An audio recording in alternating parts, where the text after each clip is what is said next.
Australian or South African? No, I'm from New Zealand, you can. Shit! There's another one. Okay, that's fine. But this is the preamble. Yeah, It's fine in the preamble. preamble. Cool. So, let me ask you, Go on. right, when preparation is important, whether you're a player or a character. Yeah. Just to get A that player stuff or a from- character, a player or a GM. Yes. But a lot of the time when you're doing prep, you've got to leave room for improv as well. Yeah. So you've got to make sure that there's a that you're sort of not. Otherwise, you end up sort of planning everything to the nth degree. Yeah. And then it's not a free form. You're checking your character sheet before you're acting. Yeah, it's not a collaboration then. So the big question today is how much preparation as a GM or a player do you think you need to bring to the table, and how much of what you do at the table needs to be improv? Okay. So we've got another video talking about session 0. That will reference some stuff about preparations. If I'm a player, then I will have my character sheet ready. So I know who I am. I know if I'm a wizard. I know if I'm in Call of Cthulhu. I know if I'm somebody occult focused or not. I know I'll talk to the group and establish what role I'm going to fill, right? Because ideally you want a nicely balanced group. So I know the outline of that. I'll know my character's name. I'll have a little bit of backstory. It might only be a paragraph because I don't want to overinvest in backstory that we're never going to get to. So it might just be a paragraph, and I'll have all my stats and everything like that already done. Going to have to disagree with you on that sentiment as a lifelong backstory writer. 12-page of backstory about my uncle before I get into the 100 pages about me. Yeah. Well, camp. I'm going to have to disagree that you can only get away with a paragraph. That's not true. I think both are true. Yeah, I guess if there's more to get, yeah, I mean, I'm open to doing more, I guess. So we recently played a game of Imperial Maledictum, and in that game, I'm sure it's that game, maybe it was brought over from Wrath and Glory, but there's like a short-term, mid-term, long-term goal section. So I might, if the GM's described roughly the idea of the campaign, without getting into the detail, then I might stick a short-term goal in there, or I might stick a mid-term goal, but I'll stick one in.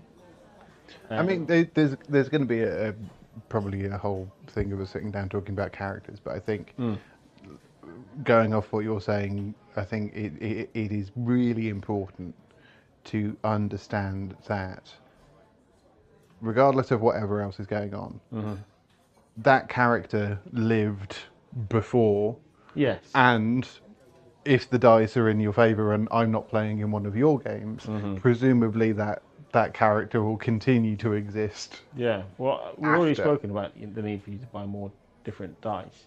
Yeah. Just to address that. But yeah, you're right. You're right. So the important thing is to understand that like the story that we're seeing people in is a window into their lives. Yeah. So they will have existed before it and they will continue to exist after, all being well. Yeah.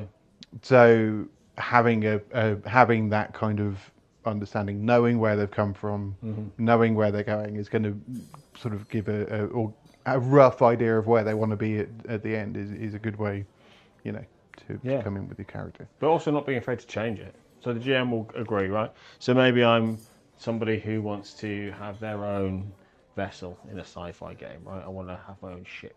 Or I want to be the mayor of a village in a fantasy game, or whatever, right? Your little power thing. Well, turns out that we've been in ships a few times in the first few weeks, and we keep crashing them. So actually, I'm not so convinced that being a goal is a good goal, because the dice don't like me having ships or being involved in ships. So, but as I get to know this character by doing things with them and creating those memories with them, you can redefine that stuff, right? So you don't want to tie yourself down too much, but you want to know who this person is. Yeah. So it's a bit like... But you want to bring that to the table. Yeah. Kind of similar to Session 0, but for a GM. for a player, for character creation wise, prep versus improv, I want the back of a book worth of information about my character. A blurb. Yeah. I want to be able to read a couple of paragraphs, maybe one, David. I want to have all my stats and my equipment sorted, which I'll do before the session, unless they're particularly complicated. And then I want to be dropped so that I can start being that person and figuring out who they are. Because the first session will always be a little bit more clunky because everyone's characters are new. So prep-wise for a player, know the world. As much of it as is reasonable. Yeah. Roughly know at least the kind of starting aspect of the story. Yeah. How you got to the starting line. Yeah, whether you know each other already, that type of stuff, yeah. And have your character prepared and have a good understanding, or at least a sort of a fair understanding of what their skill set and special abilities and things like that is going to allow them to do. Yeah, you're either into tech or you're not. You're either a murderer or you're not. You're either, you're a librarian. Some of us are into tech and murderers, Tom. Yeah, well, maybe. I mean, we're not going to talk about dual classing right now. Oh, in the game, yeah, of course. In the game, yeah. Sorry, just two lives coming to one. That's it, yeah. So, and then the rest for you is just improv. Yeah, I think so. Because improv will depend on the group as well. If everyone is being deadly serious, then you sometimes need somebody just to cut the tension. Sometimes, right? Yeah. Don't be the class clown all the time. Unless you're welcome there as a class clown all the time. But you need a balance because you're all there to have fun, right? Yeah. So you need someone to say the funny one-liner from the horror movie maybe, or whatever, right? Just to cut the tone a bit. And if other people are being kind of jokey, and maybe you need to be the one who's note-keeping and looking after the books, like with the money, and maybe you're that person. And you don't necessarily know that until you get started. Yeah. But you and I GM really differently. Or from a player perspective, we GM differently. Yeah. Even just in the tone, right? Yeah. Which is why it's so fun to play in each other's games. So we're going to go in then from that, talking about us GMing. Yeah. Fairly light on prep for characters, or on player characters and players. Where do we stand on prep and improv for GMs? Because I suspect that we sort of bring different energies to our tables as GMs, I think. I can be brief on this one because I'm interested to hear from you on this because I think we are generally quite different on the GM one. Good, I'd like to think, but different. So I tend to focus on big ideas in like the month or two beforehand. Then I'll drill it down to how that works in the world. So I'll flick through and find some cool mechanics in the rulebook. I'll tell myself I'm going to read the rulebook, and I'll get so far. I'll read the combat, maybe, and then we'll get closer to the time when I've started to get this story in my head. And the way I tend to GM, if it's my own stuff, is that there's an overarching story for you guys to explore and have fun with, but there are also different ways to accomplish those goals. So that it's an open book, but there is a thread. Because we run over sort of an 8-week time frame, it needs to be relatively concise. It's not on rails, but there are 2 stops, right? And then you guys can go wherever you want to get to. And sometimes we go completely off-piste, right? But I tend to prep really hard for like the first 2 sessions or the first 2 areas. Yeah. So I might have battle maps that I've made from scratch. I might have printed some stuff out. There might be some figures or some standees that I've got. And I'll give myself 2 weeks, or the first 2 weeks, of where I think this is going to go, or where it will definitely go, because that's where I'm putting it, you for it to go. That will be like pretty solid. Yeah. And then after the first week, I'll get an idea based on how you react on where I think it's going, and then I'll start fleshing out a couple of weeks ahead. So I'm always only really 1 or 2 weeks ahead of where you are. Yeah. Other than I know the direction on the compass, because I know I want to get to that final stop. Which was really fun, because the first campaign I ran with the group on that we have and that we meet on Mondays, I was able to do a line chart of your journey, and I was able to see how far I'd got with it before we started, and it was scarily not very far for somebody who had spent a ridiculous amount of time prepping and an equal amount of time panicking at that point because I was nervous. So do you prep less than when you first started? Yeah. Yeah, I over prep. When I started, I over prep because that's how I used that anxious energy. Yeah. Because I didn't want you guys to say, what about this rule? And I'd played with you before I ran, but not that long, I don't think. Maybe, I think I might have ran after that first campaign. No, I think you joined for Wrath and Glory, and then I think one of our players, Joe, ran Savage Worlds. Yeah. And then you ran. They're pretty, I mean, still fairly. So 4 months in? And I really struggled with Savage Worlds, with the rules, which probably didn't help me. I don't know why I struggled with it, but I did. People say good things about the system there, so don't take me for that viewpoint. But I mean, it was also your second ever thing. Yeah. And with the Warhammer one, which was the first one, the Wrath and Glory was a crunchy beast. Yeah, it was a crunchy beast. But also, I was aware of the universe. Yeah. So I was a bit more comfortable there. So I over prepped, and I'll tell you, you know, something else I do, which I still do to this day, like the week before or something, I'll just start making things. So like we did Dragonbane, and everybody had their characters' abilities cards printed in colour, laminated, cut out, or there'll be character sheets that I'll print off and I'll laminate, and I get like that's like a little cope I have in the lead up.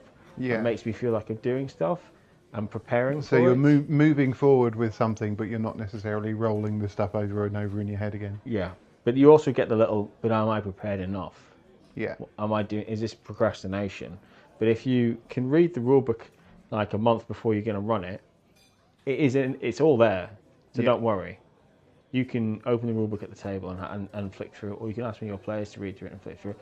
Like, there's no expectation that you know it all off the top of your head, unless maybe you're being paid as a GM.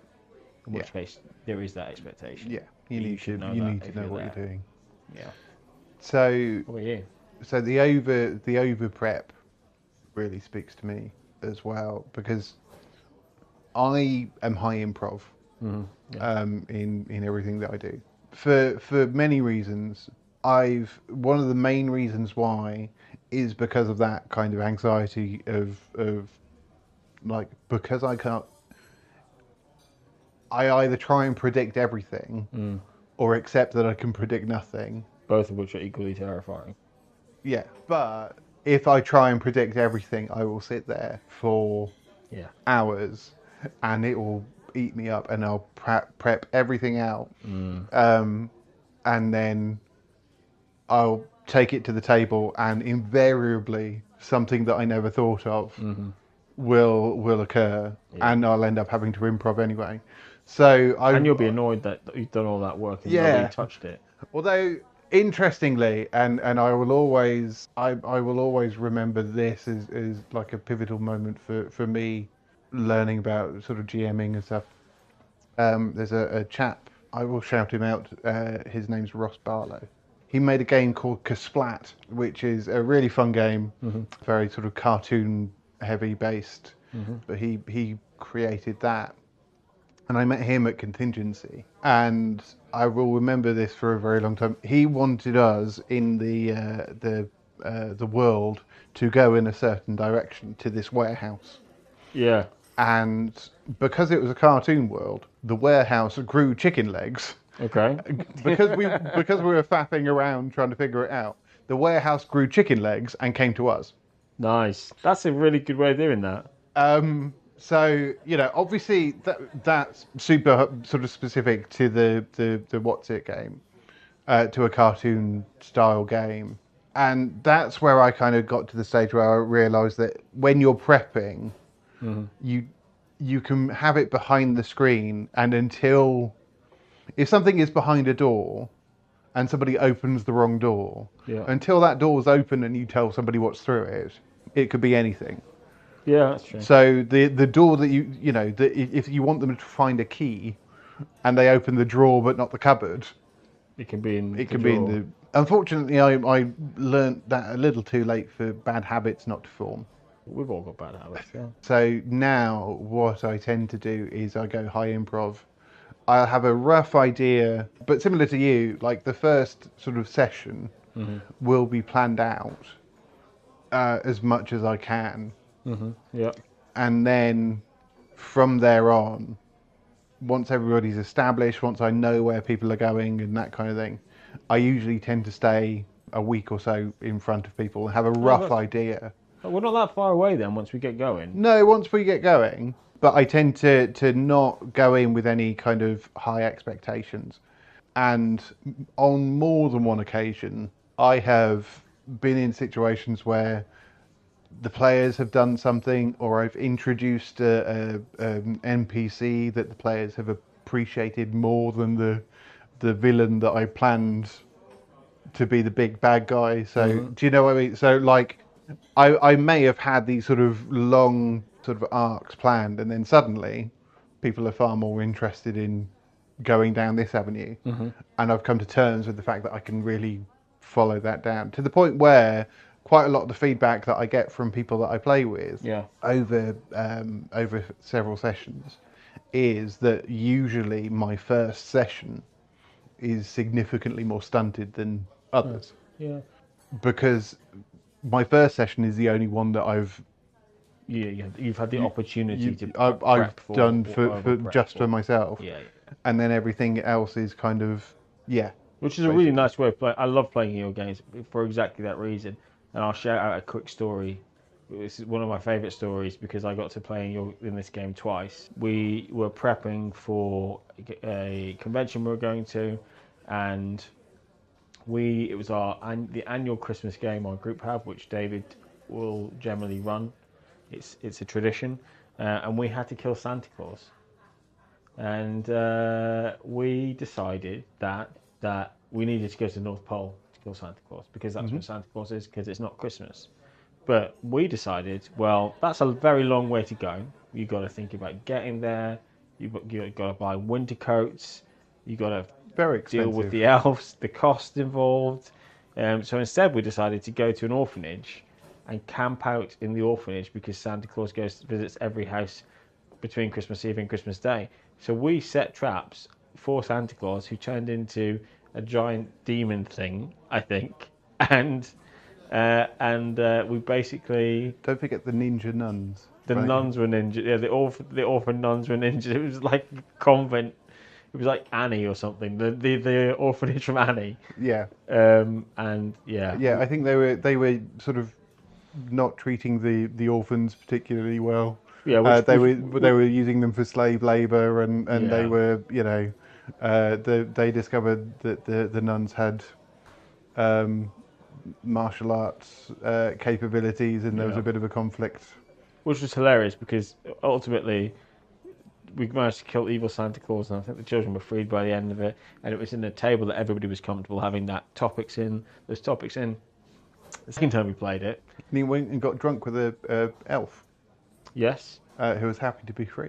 Yes, yeah, it was a revolution. The second time I played it was at the convention because it was the first time I was going to the convention, and it was your first game that you were running at that year's convention. And I had some games that I was going to run, and I had that typical first game nerve, and also being in a new place. And all of these people are into geekdom and TTRPGs, which is frankly the safest place you can be, but for some reason you still feel a little bit of a way. So I thought, well, I'll sign up for your game so that I just have to dip my toe in the water and get going. And in this second one, we went to the North Pole. We went to North Pole.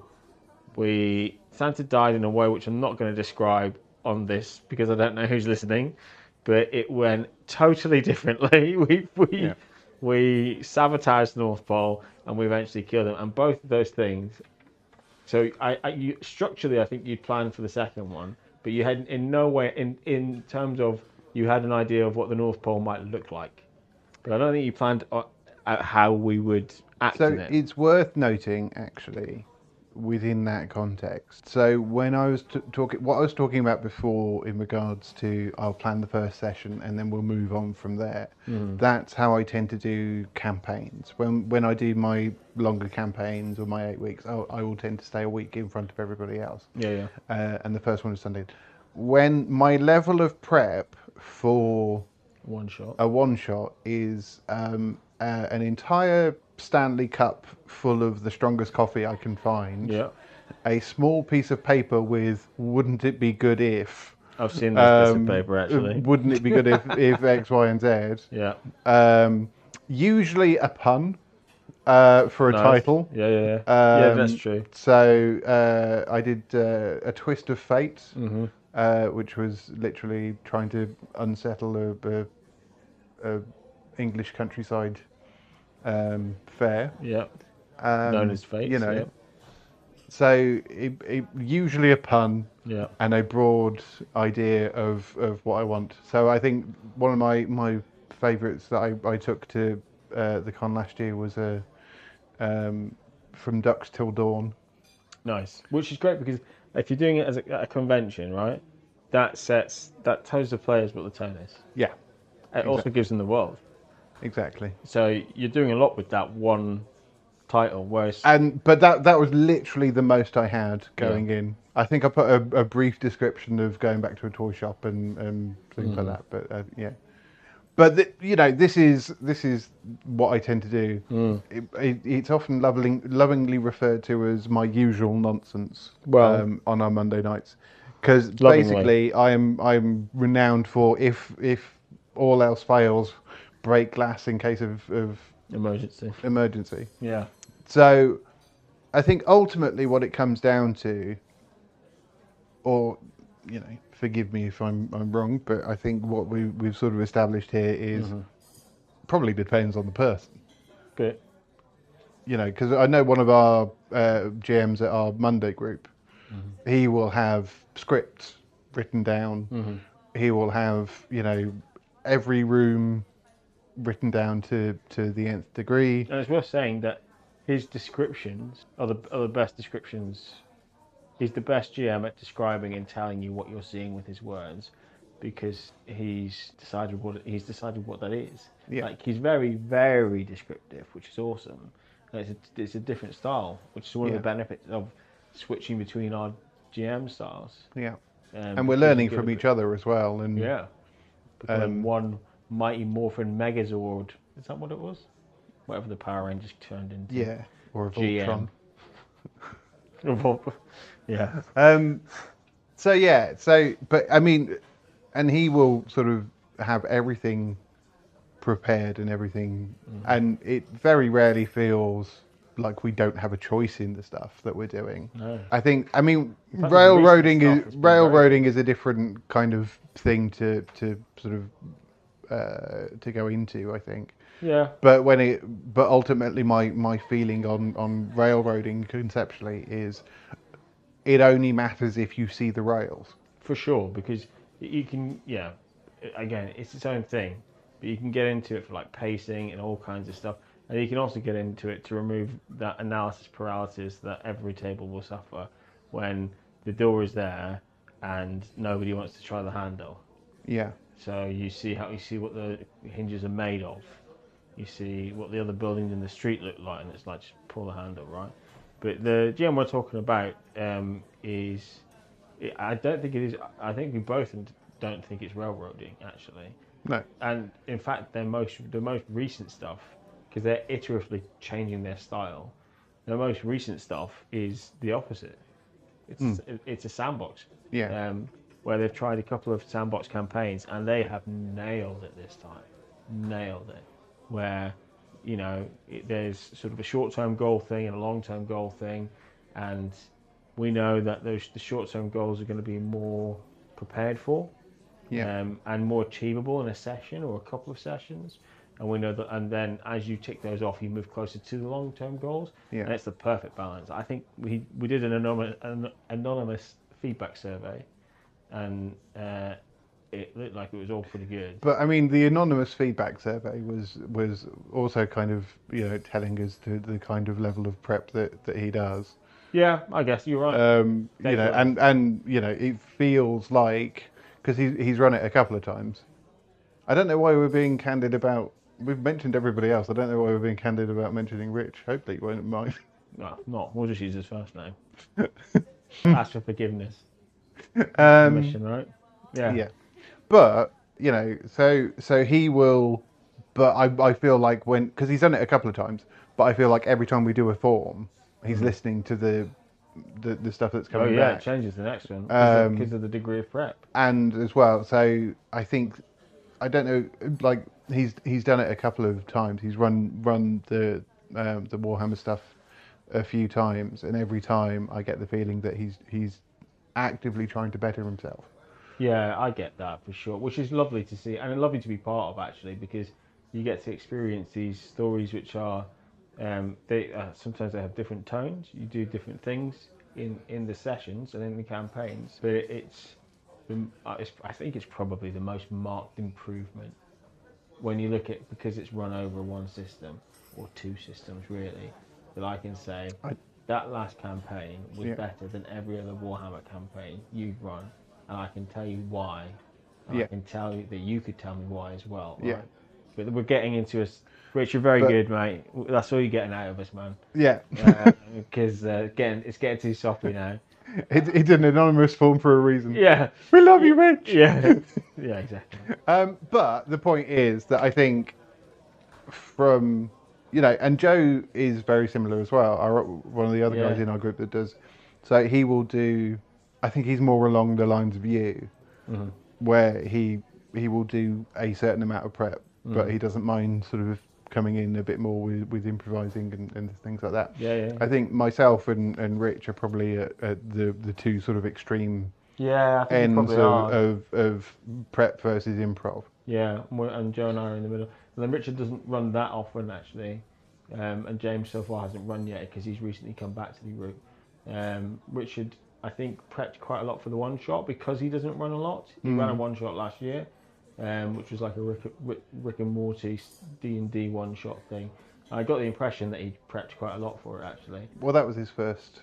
Was that his first ever one? Yeah, Yeah, well, that'll tell you why then. yeah. Because you're obviously going to over prep to begin with. But to sort of bring us back, I guess, to the top, I think if you're a player, you need to know who you are. Yeah. You need to have your numbers worked out, right? And ideally, whether you're doing it in session zero or beforehand, you need to talk to the table, talk to your fellow players, to understand what role you might want to take. So there's a nice. I always think it's good to have a nice mix. Although if you have 5 wizards, I bet that's a very good campaign. It's just a very different campaign. Hoops or wizards. Yes. And understand the world. And I guess if you're a GM, we said to kind of look at the immediate. So you should really look at like you need You to know know where you're yourself. going, and you need to know 2 or 3 weeks Yeah. of what's happening, and then I think we were agreeing that as long as you have a week or two ahead of you, that you've got mapped, which is what Rich does with these short-term goals, Yeah. and it's what we've both said before we even landed on Rich, then you're probably fine. There's always Yeah. a degree of anxiety. Have a broad idea of where they're going to go, Yeah. and don't be afraid to ask, because we've That's a done good that. one. Um, you know, at the end of a session, just say, "Here's where we are now. Yeah. Where do you think you're going to go next?" Joe did that like really. He telegraphed that majorly because the campaign he was running with Savage Worlds was globetrotting, right? It was Yeah. his version of the two-headed serpent, but he changed the system so that we would live more, which was good. Nice of him. Yeah, very nice of him. Very unlike But he was Joe. like, okay, you've checked out London, you've heard this stuff going on in Calcutta, you've heard this stuff in New York, you've heard this stuff here as well. Where do you want to go next week? And then we'd say, we're going to get to Calcutta. And you'll go, fine, next week we're going to Calcutta. And we knew then that there's 3 hours of Calcutta content. But I think that's an interesting thing you can do with globetrotty or Yeah. space adventure things. It's like you're either in the middle of something or Mm-hmm. on a ship going somewhere. Yeah, it gives you more control, I guess, doesn't it? If you have that degree of, if the locations are so different and there's travel time, which you don't necessarily, which you can play out in between sessions, Yeah. or just you spend a minute or two saying, "Is anyone doing anything before you're going?" Then every player will say 3 things, and you'll lose half an hour of your session. Mm-hmm. So you have to really be like, right, you're about to board a plane. What are you doing quickly? You can control it like that. That's a good one actually. Yeah. So don't prep too much. You're gonna want to prep too much. Read the rule book. I'd say read the rule book 4 to 6 weeks out. Yeah. Another thing I'd say, which I struggle with, is don't overwatch stuff on YouTube, because I've found a few times that I've gone to run something, and because I've said before I can hyper focus on like these genres that I'm going to run. If I overdo it with the actual plays, I've already heard and been involved in 3 or 4 stories before we get started, and my hyper focus could start wearing out before we even get going. I think Which when makes it we're less talking about enjoyable. actual plays and stuff as well, I think it's worth noting that you're never going to prep as much or as well as some of the people on there, because it's their job. Yeah, and if you're playing a game which isn't Dungeons and Dragons, so the actual plays aren't as big, right?